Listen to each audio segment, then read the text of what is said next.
우리가 인생을 살다 보면 파티에 참여하는 경우들이 있습니다. 그리고 우리가 참여했던 어떤 만찬이나 파티가 잘 진행이 되면 대체로 그 영광은 파티를 주최한 주인에게 돌아가는 것이 보통이죠. 그것이 상식입니다. 그런데 오늘 우리가 함께 읽은 성경 본문에 보면 이 파티에 전혀 초대되지 않았던 한 불청객 여인의 파격적 행동이 예수님에게 칭찬을 받는 장면이 오늘 본문에 등장합니다. 성경은 이 여인을 가르쳐 죄를 지은 한 여자 이렇게 기록합니다. 하지만 성경학자들은 거의 이해의 여지가 없이 아마도 이 여인이 그 동네에서 소문난 창녀였을 것이다 라고 주장을 합니다. 우리가 복음서를 읽어보시면 예수님과 언제나 적대적 관계를 형성하고 있었던 그룹 가운데 하나가 바리새인들입니다. 그래서 바리새인과 예수님 사이의 그 대화와 갈등적인 장면들이 여러 곳에 등장하는 것을 우리가 볼 수가 있습니다. 하지만 모든 바리새인들이 예수님에 대해서 그렇게 공격적이고 적대적인 것만은 아니었습니다. 바리새인 중에도 예수님에 대한 어떤 호의를 갖고 또 예수님의 메시아 되심을 정말 진지하게 알아보고자 한 그런 구도자들이 존재했습니다. 오늘 본문에 등장하는 바리새인, 그의 이름을 시몬이라고 기록하고 있죠. 이 바리새인 시몬은 아마도 그런 사람 중에 한 사람이 아니었을까 생각이 됩니다.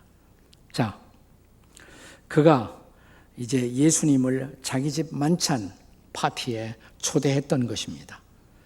아마도 예수님이 정말 어떤 분인가를 진지하게 알아보고자 하는 그런 마음이었을 것입니다. 자, 본문 36절을 주목해 보십시다. 같이 읽겠습니다. 36절 다 같이 시작.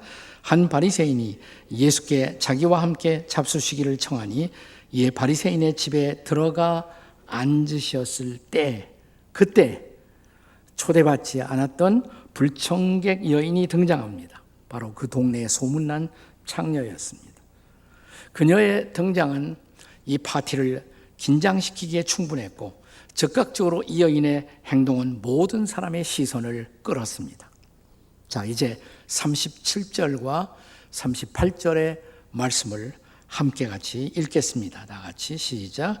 그 동네에 죄를 지은 한 여자가 있어 예수께서 바리새인의 집에 앉아 계심을 알고 향유 담은 옥합을 가지고 와서 예수의 뒤로 그 발 곁에 서서 울며 그 눈물로 그 발을 적시고 자기 머리털로 닦고 그 발에 입 맞추고 향유를 부으니. 자, 이때 이제 아마도 바리새인이었던 시몬은 율법의 규례에 따라서 부정한 여인과 접촉하는 것 자체를 부정하다고 생각했던 그는 자, 예수님께 접근하는 이 여인을 받아주시는 예수님을 보고 아마 굉장히 못마땅한 표정을 아마 지었을 것입니다. 자, 이제 이 장면을 한번 본문을 통해서 직접 우리가 주목해 보십시오. 자, 예수께서 상대하지 말아야 할 이 여인을 상대하고 이 여인과 오히려 칭찬하는 모습 속에서 전혀 다른 생각을 갖고 있던 이 바리새인 시몬의 불평스러운 모습을 바라보시면서 그러나 예수님은 오히려 칭찬을 쏟아내십니다. 그가 주인으로서 초청받은 예수님이 왔을 때 자기에게 베풀지 못했던 손님에 대한 헌신을 이 여인이 시몬보다 훨씬 능가하게 헌신했다라고 칭찬을 하시는 거죠. 44절에요. 같이 읽겠습니다. 44절 시작. 그 여자를 돌아보시며 시몬에게 이르시되 이 여자를 보느냐? 너는 내게 발 씻는 물도 주지 아니하였을 때 이 여자는 눈물로 내 발을 적시고 그 머리털로 닦았으며. 세 가지 칭찬을 세 가지. 손님이 올 때 보통 그 유대 나라와 중동의 전통은 발 씻을 물을 준비했다가 손님의 발을 씻어 주시는 거예요. 근데 너는 그런 에티켓도 나에게 베풀지 아니했는데 이 여인을 보라, 눈물로 내 발을 씻지 않았는가. 이게 첫 번째 칭찬이고요. 그 다음에 두 번째 칭찬은 45절에 기록됩니다. 자, 45절 같이 읽겠습니다. 시작. 너는 내게 입맞추지 아니하였을 때 그는 내가 들어올 때로부터 내 발에 입맞추기를 그치지 아니하였으며. 역시 이스라엘을 위시한 이 중동 지방의 손님 맞이 습관 중에 하나는 이렇게 볼에다가 이렇게 키스를 하는 거란 말이죠. 입 맞추는 거. 근데 너는 그런 예의도 내게 베풀지 않았는데 이 여인을 보라. 자, 내 발에다가 이 여인을 입을 한 번만이 아니라 계속 내 발에 입을 맞추지 아니했는가. 그리고 세 번째 말씀을 하십니다. 46절에요. 같이 읽겠습니다. 다 같이 시작. 너는 내 머리에 감람류도 붓지 아니하였을 때 그는 향유를 내 발에 부었느니라. 일반적으로 고급한 손님이 게스트가 오면 머리에다가 감람류, 올리브 오일을 조금 이렇게 적셔드려 갖고 손님을 환영하는 습관이 있었단 말이죠. 너는 감람류, 올리브 오일도 내가 붓지 않았는데 이 여인을 보라. 그보다 비교될 수 없는 향유. 이 향유를 붓기 위해서는 옥합을 깨트려야 돼요. 목이 긴 거예요. 아주 비싼 것입니다. 자, 옥합을 깨트려 향유를 내 발에 이 여인은 붓지 아니했나 보라. 세 가지 면에서 주인이었던 시몬과 전혀 대조적인 헌신을 베풀었던 이 여인, 예수님이 칭찬하신 거예요. 그러나 그것이 전부가 아니었습니다. 이 여인이 예수님께 칭찬받을 수 있었던 이 여인에게서 주목해야 할 헌신 몇 가지만 더 생각해 보겠습니다. 자, 칭찬받은 헌신의 이유, 그 첫 번째는 헌신의 공개성 때문입니다. 사실 성경이 가르치는 헌신에는 두 가지 유형의 헌신이 항상 있었어요. 하나는 비공개적인 은밀한 헌신, 또 하나는 아주 공개적인 헌신. 자, 비공개적 헌신이라는 것은 예수님이 말씀하신 그대로 오른손이 하는 것을 왼손이 모르게 하는 헌신. 주로 이런 헌신은 우리가 구제사역 같은 사역을 행할 때 오른손이 하는 것을 왼손이 모르게 하라 말씀하시죠. 또 개인 기도를 할 때 많은 사람이 보는 광장에서, 회당 앞에서, 거리 한복판에서 기도하지 않도록 조심하라. 예수님이 그렇게 말씀하시죠. 기도는 매우 사적으로 주님과의 교통을 갖는 사건이기 때문에 그렇습니다. 또한 금식을 할 때 나는 지금 금식 중이다. 아주 인상 쓰고 아주 배고픈 표정을 사람들에게 보이지 않으려고 애를 써야 한다. 라고 예수님이 가르치지 않았습니까? 이거는 모두 헌신의 사적인 측면, 비공개적 측면을 강조한 것입니다. 하지만 어쩔 수 없는 공개적 헌신이 필요한 상황들이 있죠. 예를 들어서 공예배에서의 기도, 공적 예배에서 순서를 따라 기도하는 것, 이것은 공적인 모습을 가질 수밖에 없습니다. 또 공동체를 위해서 기도할 때, 우리가 나라를 위해서, 민족을 위해서, 교회를 위해서 공적인 행사에서 기도할 때 별 수 없이 공개적 성격을 띄울 수밖에 없습니다. 또 가장 중요한 신앙 고백을 할 때, 신앙 고백은 대체로 공적인 성격을 갖습니다. 퍼블릭 컨페션이에요. 자, 예수님이 마태복음 10장 32절과 33절에서 주셨던 말씀을 기억하십시다. 우리 다 같이 읽겠어요. 시작. 누구든지 사람 앞에서 나를 시인하면 나도 하늘에 계신 내 아버지 앞에서 그를 시인할 것이요. 누구든지 사람 앞에서 나를 부인하면 나도 하늘에 계신 내 아버지 앞에서 그를 부인하리라. 헌신은 사람 앞에서 하는 것이다. 그래야 그것이 고백이 될 수가 있다. 공개적 고백이 될 수가 있다. 신앙 고백은 그렇다는 것입니다.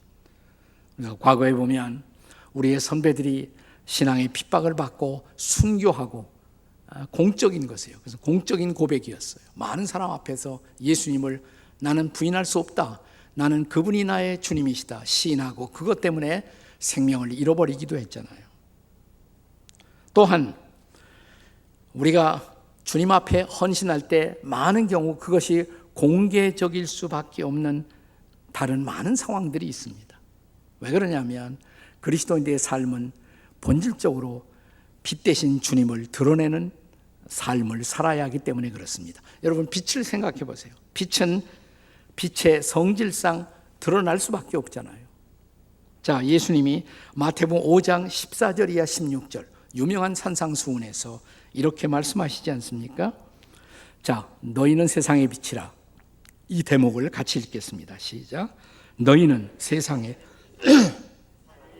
동네가 숨기우지 못할 것이요 사람이 등불을 켜서 말 아래 두지 아니하고 등경 위에 두나니 이러므로 집안 모든 사람에게 비치느니라. 이같이 너희 빛이 사람 앞에 비치게 하여 그들로 너희 착한 행실을 보고 하늘에 계신 너희 아버지께 영광을 돌리게 하라. 아멘. 자, 그런 의미에서 오늘 본문에 증언된 이 죄 많은 여인 창녀의 헌신의 케이스도 공적인 헌신에 속한다고 말할 수가 있습니다. 그녀는 이미 자기가 살아왔던 그 동네에서 요주의 인물로 찍힌 여인이었습니다. 자, 이런 여인이 불청객으로 바리새인 시몬의 집에 등장하는 그 자체가 사실은 굉장한 용기를 필요로 하는 일이죠. 또 저 여자 또 왔다. 많은 사람들 앞에 손가락질을 당할 수 있는 그런 상황이잖아요. 자, 모든 사람이 주목하는 이런 상황 속에서 예수님께 다가가는 거 쉽지 않은 거예요. 용기 없으면 못하는 행위죠. 근데 주님 앞에 다가갔어요. 그리고 예수님의 팔을 붙들고 흐느끼기 시작합니다. 눈물을 흘립니다. 그러더니 가지고 왔던 향유를 그 발에 붓습니다. 그리고 그분의 발을 씻기기 시작합니다. 얼마나 담대한 용기 있는 행위이겠습니까? 문자 그대로 부끄러움을 무릅쓴 그런 거룩한 용기가 요청되는 헌신이었단 말이죠. 물론 바리새인들의 시각에서 볼 때 그것은 신성모독적인 행위로 비쳤을지도 모릅니다. 아니, 저 여자가 감히 메시아라고 불리워지는 저분 앞에 이런 식으로 접근하다니. 근데 그것을 예수님이 밀어내지 않았단 말이죠. 이 여인의 이런 고백을, 공적인 고백을 받아주시고 있었단 말이죠. 무슨 얘기예요? 그 헌신을 아름답게 평가하는 것입니다. 그것은 아름다운 공개적 헌신임을 인정하신 것이죠. 얼마 안 돼 바로 그분 메시아는 하늘과 땅 사이에 저 갈보리 언덕에 그는 벌거벗은 채로 매달려 부끄러움을 당하시는 공적인 죽음을 통해서 구세주와 주님으로 드러나실 바로 그분, 그 예수님은 여기 한 가냘픈 여인의 부끄러워하는 모습, 그러나 자기의 모든 것을 부어 그분에게 기름을 붓고 그분을 높이는 신앙 고백적 행위를 주님은 기꺼이 받아주신 것입니다. 얼마나 아름다운 헌신이에요. 칭찬받아 마땅한 헌신이 아니겠습니까? 그 헌신의 공개성 때문에, 또 칭찬받은 원인 중에 하나는 둘째로 죄사함의 감사 때문이다, 이렇게 말할 수가 있습니다. 죄사함에 대한 감사. 본문 40절에 보면, 자, 이제 예수님께서 오늘 이 만찬을 열었던 파티의 주최자죠, 시몬에게 식사하다 말고 시몬이 아마 불쾌한 모습을 계속 하고 있었을 거예요. 얼굴 찡그리고. 그러니까 시몬아, 내가 너에게 퀴즈 하나 하겠다. 그러면서 질문을 던지세요. 자, 그 질문이 40절이죠. 41절, 42절. 자, 이제 41절과 42절 말씀을 한번 본문에서 같이 보겠습니다. 다 같이 시작. 이르시되 빚주는 사람에게 빚진 자가 둘이 있어 하나는 500데나리온을 졌고 하나는 50데나리온을 졌는데 갚을 것이 없으므로 둘 다 탕감하여 주었더니 둘 중에 누가 그를 더 사랑하겠느냐. 여러분, 예수님 당시에 한 데나리온은 하루 품삯이에요. 500데나리온은 굉장한 겁니다. 500데나리온 500날 품삯. 그러니까 1년 이상의 살라리에 해당되는 금액이란 말이죠. 500데나리온의 빚을 졌어요. 또 한 사람은 50데나리온의 빚을 졌어요. 둘 다 갚을 능력이 없어서 주인이 탕감을 해 주었습니다. 그러니까 누가 이 두 사람 중에 주인을 향해서 더 감사의 마음, 사랑의 마음을 가졌겠느냐? 예수님의 질문이에요. 뭐 대답은 명확하죠. 자, 43절. 별 수 없이 시몬이 대답합니다. 같이 읽습니다. 43절 시작. 시몬이 대답하여 이르되 내 생각에는 많이 탕감을 받은 자니이다. 이르시되 내 판단이 옳도다. 맞다. 더 많이 탕감을 받은 사람이겠죠. 내 대답이 옳다. 자, 이제 48절에서 그리고 이 여인을 향한 주님의 선언을 들어보세요. 뭐라고 말씀하세요? 다 같이 48절 시작. 이에 이 여자에게 이르되 내 죄 사함을 받았느니라. 아니, 이 여인은 메시아로 소문난 일컬음을 받고 있었던 예수님 앞에 나올 때 이미 그 예수님이 자기 같은 여자도 용서하심을 믿었기에 감사함으로 나왔던 것이 아니겠습니까? 그렇다면 전적으로 이 여인의 헌신, 그 헌신의 모티브, 동기는 죄사함에 감사였던 것입니다. 많은 죄의 용서가 그 많은 감사, 그리고 주님을 향한 그 많은 사랑을 가능케 한 모티브가 되었다 이 말입니다. 예수님이 그것을 인정하신 거죠. 자, 오늘 본문을 보면 예수님의 죄사함의 선포, 내 죄가 사함받았다. 거기 온 사람들에게는 굉장한 물음표, question mark를 남깁니다. 자, 49절 말씀 보세요. 49절 같이 읽겠습니다. 시작. 함께 앉아있는 자들이 속으로 말하되 이가 누구이기에 죄도 사하는가 하더라. 도대체 이분이 누구이기에 죄 사함을 선포하느냐? 왜냐하면 유대인들의 보편적 관념으로는 죄 사함은, 죄를 용서하는 것은 하나님만 가능한 것이에요. 신적 행위예요. 인간은 할 수가 없는 거란 말이죠. 그런데 내가 내 죄를 사하노라. 저 사람이 도대체 누구야? 이것이 그 당시에 거기 있는 사람들의 반응이었던 것입니다. 자, 이 질문은 잘못된 것은 아니에요. 타당한 저는 반응이었다고 생각해요. 사실 이런 복음이 전해진 기독교 문명권에서는 언제나 이것은 타당한 명제로 사람들의 마음속에 자리 잡고 있었습니다. 영국의 위대한 시인 가운데 알렉산더 포우라는 분이 있었어요. 그분이 한 말 가운데 이런 유명한 말이 있었습니다. 영어로 To err is human, to forgive is divine. 실수하는 것, 잘못하는 것은 인간적인 것이지만 to forgive, 용서하는 것은 divine, 신적인 것이다. 그러니까 하나님만이 용서하는 거예요. 그러니까 그런데 예수님이 용서를 선언했다면 그 자리에서 그들이 깨달아 알았어야 할 사실 뭡니까? 예수님이 바로 뭐예요? 하나님이시다. 그는 육신을 입고 인간으로 오신 바로 하나님이셨다는 사실. 이걸 깨달았어야 한단 말이에요. 네. 사실 비슷한 사건, 비슷한 상황이 중풍병자의 치유 사건, 거기서도 똑같이 반복되는 것을 우리는 볼 수가 있죠. 자, 한 사람이 중풍병이 걸렸어요. 예수님께 기도받고 싶은데 사람이 너무 많아. 어떻게 했습니까? 자, 4명의 친구가 예수님이 계신 설교하고 계신 그곳에 지붕을 뜯었어요. 유대인들 지붕은 그렇게 지금처럼 거창한 게 아니에요. 나뭇잎으로 얽은 거니까 지붕을 뜯고 들 것을 예수님 앞으로 내렸단 말이죠. 예수님이 그 4사람의 믿음, 예수님 앞에 이 사람을 데리고 가면 주님은 고치실 것이다. 그들의 믿음을 보시고, 자, 이 들것이 내려오자마자 거기에는 중풍병자를 바라보시면서 선언하십니다. 뭐라고 선언하셨어요? 마가복음 2장 5절에 보시면 작은 자야, 옛날 번역에는 소자여 그랬어요. 작은 자여, 내 죄 사함을 받았느니라. 그러니까 병을 고치기에 앞서서 먼저 내 죄 사함을 받았다. 그것을 먼저 선포하셨어요. 네. 그랬더니 자, 그 자리에 있었던 사람들의 당연한 반응, 어떤 반응을 보입니까? 자, 그 반응 보세요. 마가복음 2장 7절에요. 다 같이 읽습니다. 시작. 이 사람이 어찌 이렇게 말하는가? 신성모독이로다. 오직 하나님 한 분 외에는 누가 능히 죄를 사하겠느냐.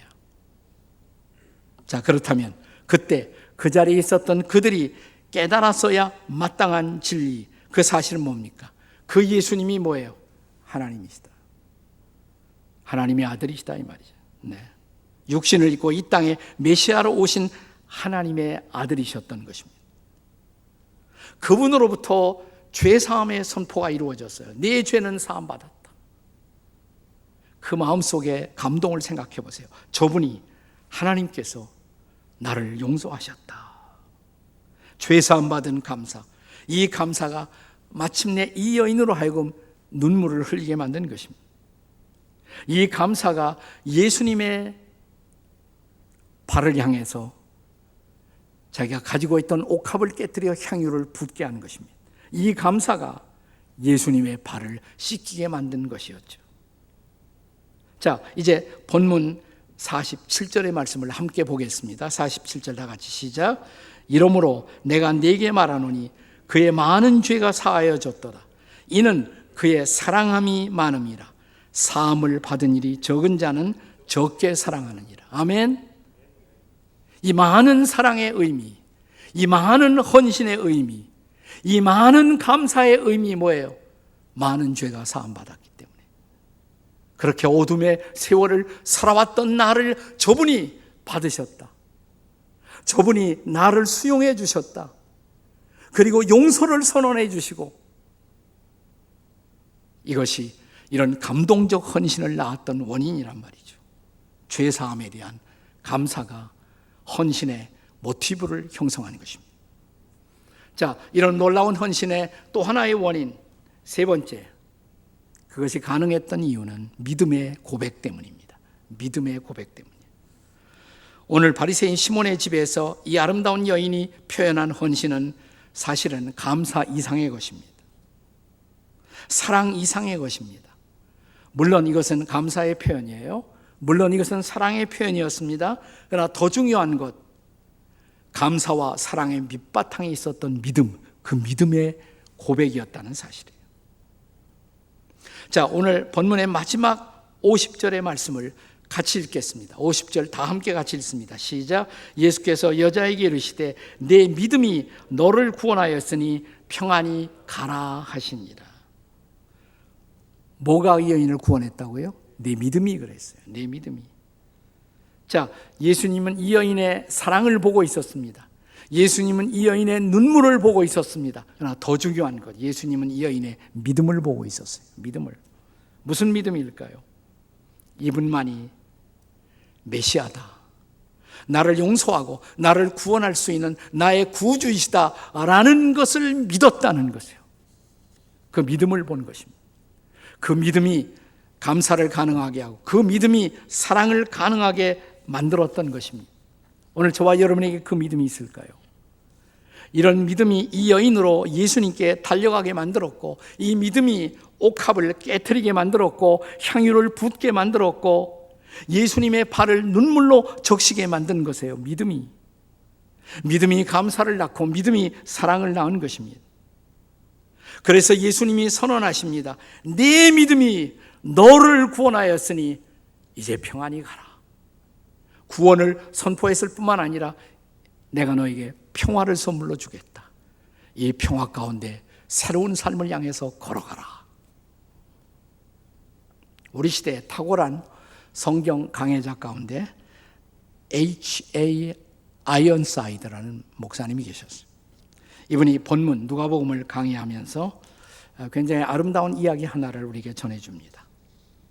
과거 아일랜드에, 영국 가까운 아일랜드에 괴짜 부자 영주, 자기 소작인들에게 매우 힘들게 만들었던 그런 영주가 있었는데, 이 사람이 어느 날 복음을 전해 듣고 예수를 믿는 그런 놀라운 사건이 일어났어요. 이 사람이 예수 믿었다는 것을 이제 간증하기 시작합니다. 그런데 문제는 아무도 믿지 않아요. 그 사실을 아무도 믿지 않습니다.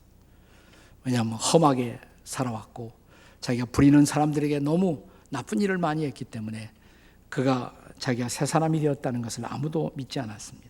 근데 한 번은 그가 일정한 날짜를 정하고 아침 10시부터 12시 그 사이에 내 사무실로 자기의 그 소작인들, 빚지고 있던 소작인들이 빚 문서를 갖고 오면 그 모든 빚을 탕감해 주겠다는 그런 공지사항을 마을에 돌렸습니다. 아무도 믿지 않았죠. 아무도. 하지만 호기심이 있었던 사람들이 영주의 사무실 앞 광장에 가득히 채워졌습니다. 호기심으로 구경하려고 모인 것이죠. 자, 10시가 딱 되자 이 영주가 자기의 비서를 데리고 그 자기 사무실로 들어갑니다. 하지만 사람들은 그냥 계속 그 사무실만 지켜보았어요. 아무도 사무실 문을 놓고 하는 사람은 없었습니다.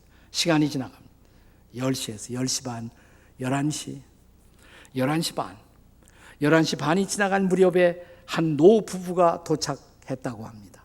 다리를 좀 끄는, 몸이 성취하는 부부가 도착하더니 모인 사람들에게 질문을 했다고 그래요. 우리 영주가 우리의 빚을 다 탕감해 주겠다는 소식을 들었는데 그 말이 사실인가요? 사람들은 글쎄요. 그걸 어떻게 믿겠소? 당신은 한번 들어가 보시죠. 노인이 다리를 쩔룩거리며 사무실 문을 놓고 합니다. 들어갔습니다. 영주는 따뜻하게 이 노부부를 환영합니다. 그리고 이렇게 말했다고 합니다. 두 분은 제 말을 믿으셨군요. 믿음으로 저의 제안을 받아들이셨고요. 두 분은 내가 두 분의 빚을 갚아주리라는 것을 믿었고 그 믿음 때문에 저에게 오셨고요.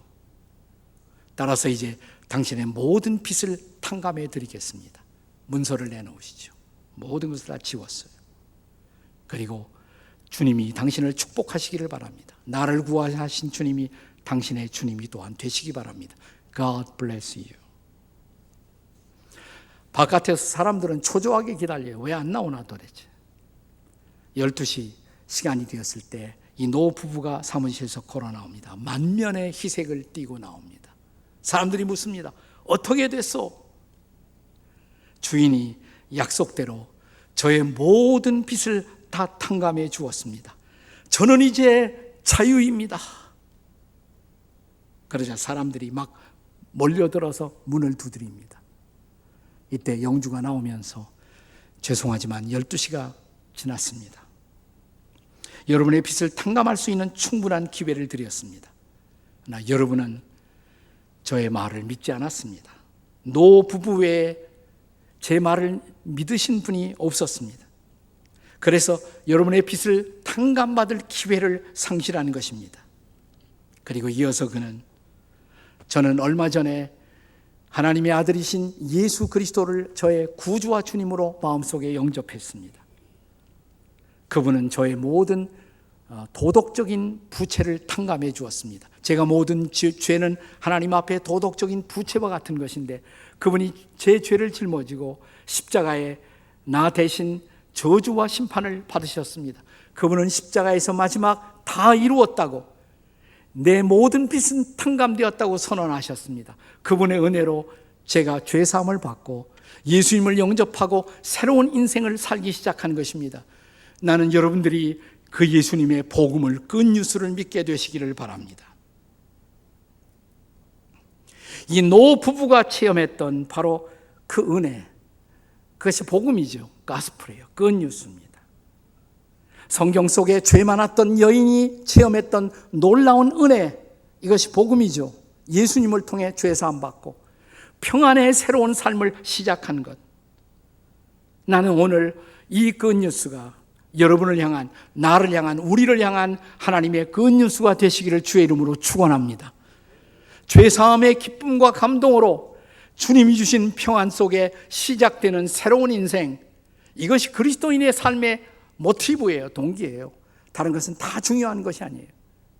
신앙생활에서 가장 중요한 것, 복음이 나를 감격하게 하고, 복음이 나를 움직이게 하고, 복음이 내 눈물을 흘리게 만들고, 복음이 나에게 새로운 인생을 보증해 주고, 나는 이 은혜가 우리 모두에게 임하는 이 날이 되시기를 주의 이름으로 축원합니다.